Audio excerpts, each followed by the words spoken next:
So you're moving to Seattle and you just found out the median home price is $870,000. Where are the affordable places to live near Seattle?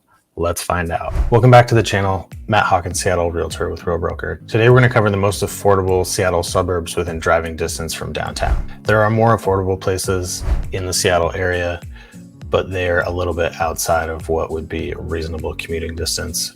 So if you'd like to see a video about some of those places, drop me a comment and let me know. We're going to cover price. All of the cities on this list have a median price under $700,000, commute times, cost of living, and more. And stick around to the end and I'll tell you exactly where you can buy a home for half of the price of Seattle. So most of the places on this list are going to be just south of Seattle in the South Sound. That's where most of the lower priced areas are.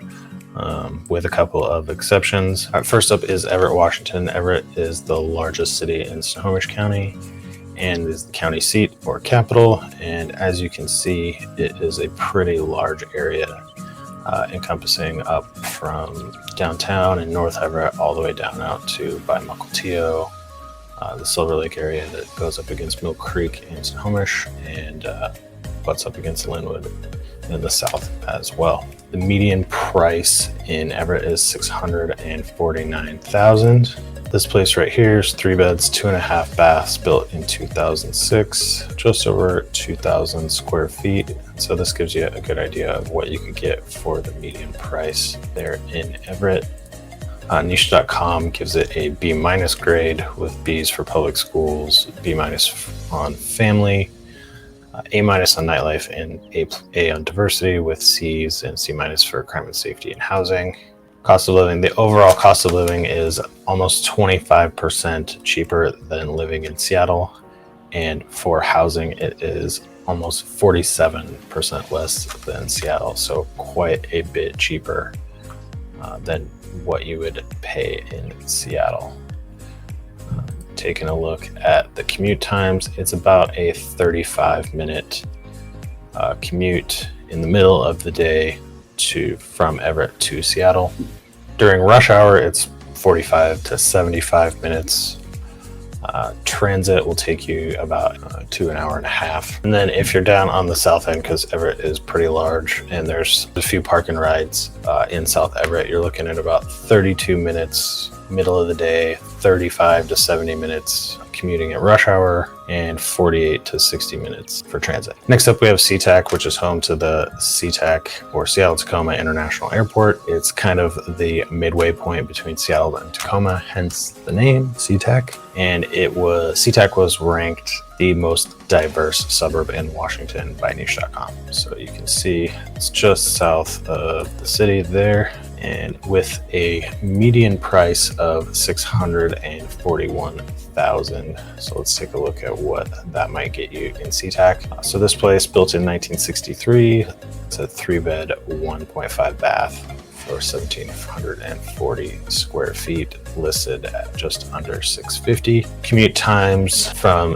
SeaTac to Seattle midday, you're looking at about 20 minutes, 25 to 50 minutes in rush hour. And for transit, you're looking about 45 minutes to an hour. Cost of living for SeaTac is about 21.4% less than Seattle, with the housing costs right at 49% less than Seattle. Niche.com has a B grade for SeaTac, B- for good for families, A for nightlife, and A+ for diversity, crime and safety, and C+ for public schools.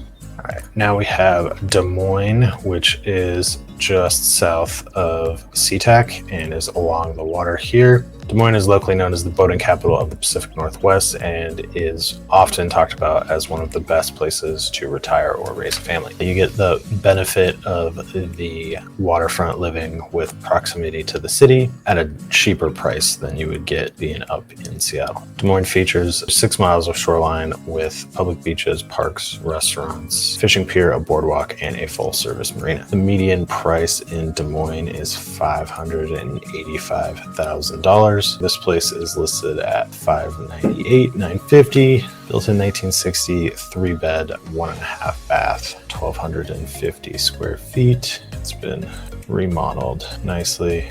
It's on a 7,300 square foot lot, just about. Commute time for Des Moines, you're looking at about 25 minutes midday. During rush hour, about 30 minutes to 55 minutes, depending on the day and the time. Transit will take you about an hour and 20 minutes. Cost of living for Des Moines is 21% less than in Seattle, and housing is 46.8% less than Seattle. Niche.com gives a B grade to Des Moines, with nightlife and diversity as the biggest winners, and housing and crime and safety as the low grades, which is pretty similar to every place else on the list.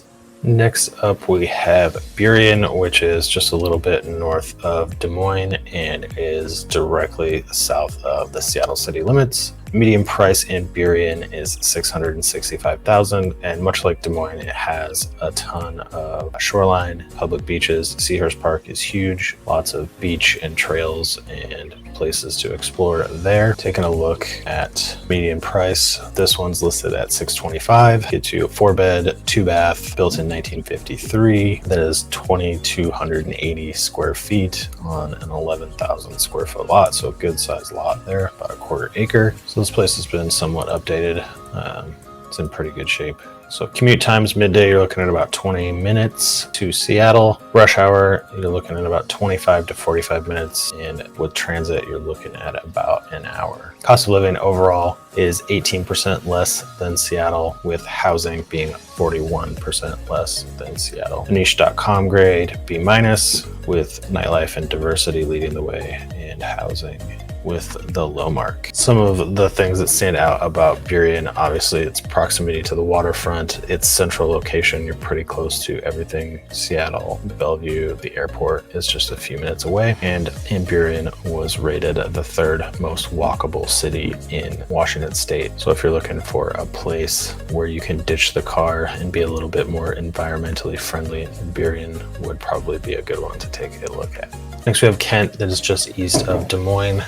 If you're looking for more of a suburban feel compared to the last few places that we talked about, Kent might be a better option. In the west, it's a little bit more crowded, but the further east you go, you're going to be a little bit more in the woods and less densely populated as you get closer to Maple Valley and Covington. And as you can see, Kent covers a pretty large area. Much like the last few places that we talked about, it's very diverse and centrally located, so you can get to where you need to go. Good if you're commuting south or north, and with a ton of food options. Median price in Kent is $690,000. So let's take a look at what that will get you. This place is just right at $690,000, just about. Built in 2003, a 4-bed, 2.5 bath, 1,980 square feet on a 5,000 square foot lot. Good place is in good shape, not super updated, but nice and clean.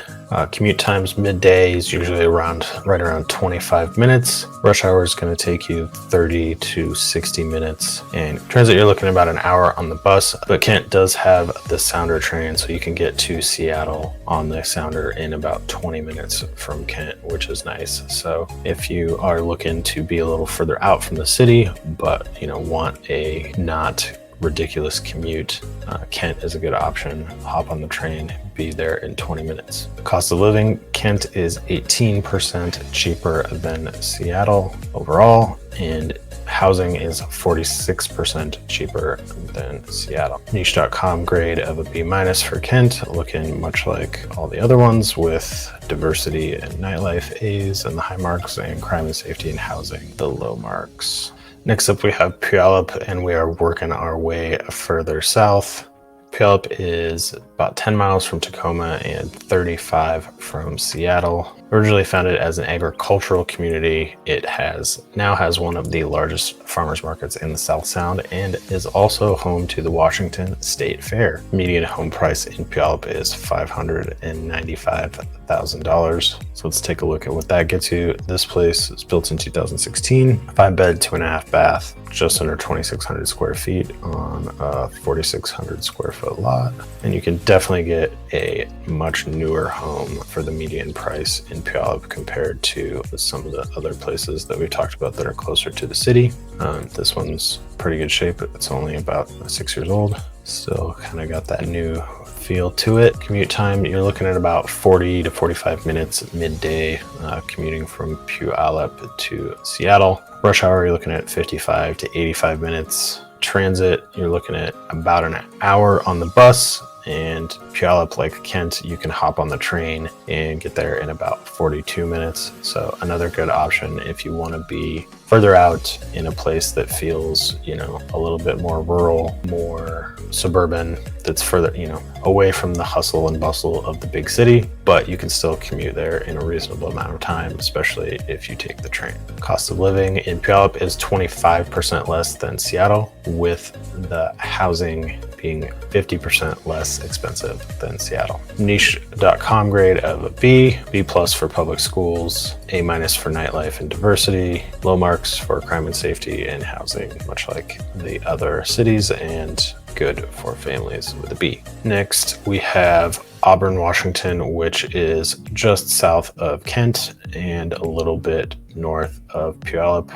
Auburn is home to Emerald Downs, the Muckleshoot Casino, Pacific Raceways, and the White River Amphitheater. So there is a lot of stuff to do in Auburn, especially if you want to catch a concert, a drag race, and Emerald Downs is the horse track. So Auburn has a median home price of $614,000. Let's take a look at what that gets you. This one's listed for $585,000, so quite a bit under the median price. Built in 2014, 4-bed, 2.5 bath, just under 2,000 square feet. Built in 2014, so it's in pretty good shape, pretty clean. Much like Puyallup, if you are looking for something that is a little bit newer, you definitely want to go a little bit further out. The closer you get to the city, the stuff that'll be on the lower end is going to be older and remodeled or in a little bit rougher shape. For commute times, you're looking at about 30 to 40 minutes midday. Rush hour, about 45 to 75 minutes. For transit, you're looking at about an hour on the bus and 27 minutes on the train. So again, a good spot if you want to be a little bit further out, find something a little bit newer, and be able to have a decent commute into the city. Cost of living in Auburn is 21% less than Seattle overall, with housing coming in at 48% less. Niche.com graded it out as a B, with diversity for the high mark and crime and safety for the low marks. Next up, we have Federal Way, which is best known for wild waves, water, and theme park. Federal Way is just north of Tacoma,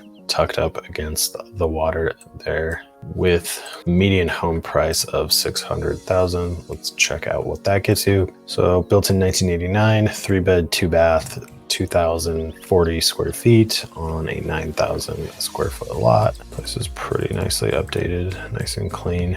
Painted the cabinets. Not too shabby, not brand new, but pretty nicely updated.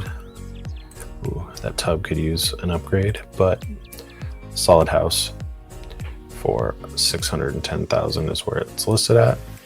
Commute times, you're looking at about 25 minutes midday. Rush hour, about 35 to 65 minutes. And transit, you're looking at about 45 minutes to an hour. Cost of living is about 20% less than Seattle, with housing being 50% less. And niche.com grade of a B-, looking a lot like the other ones. B- for public schools, C- for housing, high marks for nightlife and diversity. And side note on the whole nightlife thing, I don't know that a lot of these places are really hopping as far as nightlife goes. I'm not sure, what criteria they're using there. If you want like nightlife, you're gonna want to be in Seattle. I don't know that anything outside of that is gonna have what you would typically call nightlife. I mean, getting out and checking out some nice bars and restaurants and having some evening activities, sure. But like, if you're talking clubbing, you're gonna want to be in Seattle. Don't ask me where though, because I don't. All right, next we have Tacoma, which is the second largest city in Western Washington, right behind Seattle, and the third largest in the entire state. The Port of Tacoma is the biggest port in the state. You got lots of waterfront. There is a lot going on in Tacoma, and Tacoma also has the most affordable housing on the list, with a median price of $500,000. 500,000. Let's take a look at what that'll get you. So we have built in 2016, 4-bed, 2.5 bath, 1,928 square feet. This place is on kind of a small lot, but it's pretty new and in pretty good shape, and they definitely need to mow the lawn. Commute times, you're looking at about 35 minutes midday to get to Seattle. Rush hour, you're looking at 55 minutes to an hour and a half. Definitely not the easiest commute to make. Transit, you're looking at about 60 to 68 minutes on the bus, and you can catch the train for 55 minutes train ride. You're going to trade off the affordability for commute time with Tacoma, but if you don't have to commute into Seattle, or if you can, hop on the train and get some work done to and from, it would be a good option. Cost of living in Tacoma is just about 30% less than Seattle, and the housing cost is 56.6% less than Seattle. Tacoma gets a B+ from niche.com with B for good for families, B- for public schools. So like I said, there is a lot to do in Tacoma. Tacoma being the third largest city in the state, there's plenty of options.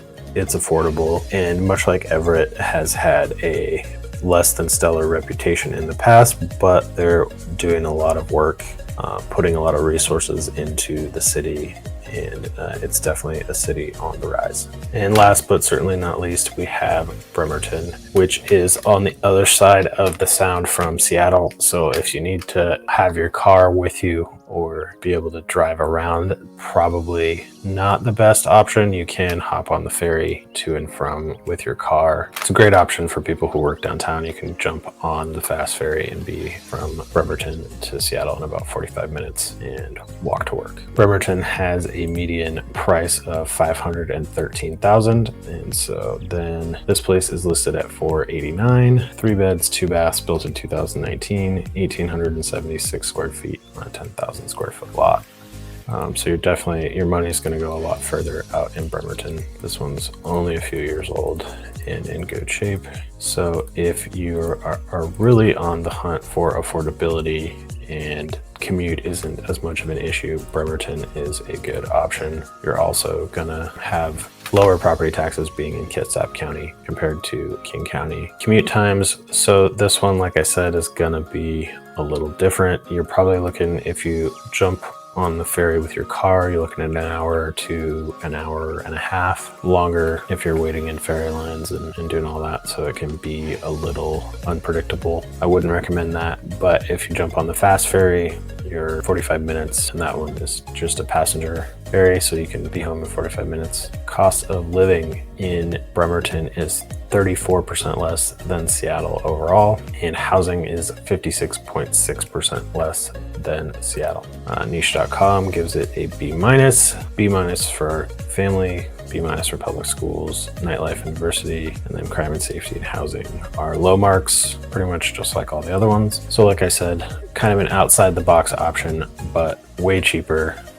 There you have it, the most affordable Seattle suburbs. If you want more info about moving to Seattle and the Seattle real estate market, check out this video right here, and I'll see you on the next video.